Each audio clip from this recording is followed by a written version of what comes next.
Conscious the entire time, a paramedic tends to the injured teenager as frantic emergency workers desperately try to free him. One by one, they move dirt using shovels, bare hands and sledgehammers.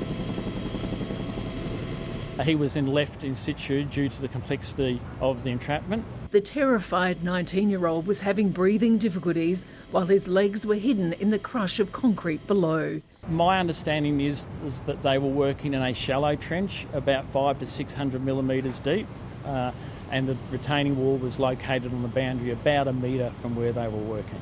Police say quick-thinking action from workers moments after the accident to move some concrete blocks from his upper body were vital. In doing that, they probably saved his life. It took a painstaking 75 minutes, but inch by inch, they finally freed him.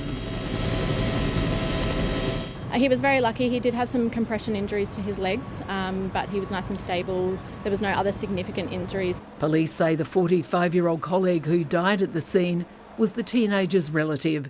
It's a tragic thing to have happened so close to Christmas. The wall collapse happened on a social housing building site. The company has declined to comment. Workplace Health and Safety is investigating the accident and another on this Gold Coast work site just yesterday, where 15-year-old Beau Bradford suffered severe injuries and later died. Lexi Hamilton-Smith, ABC News.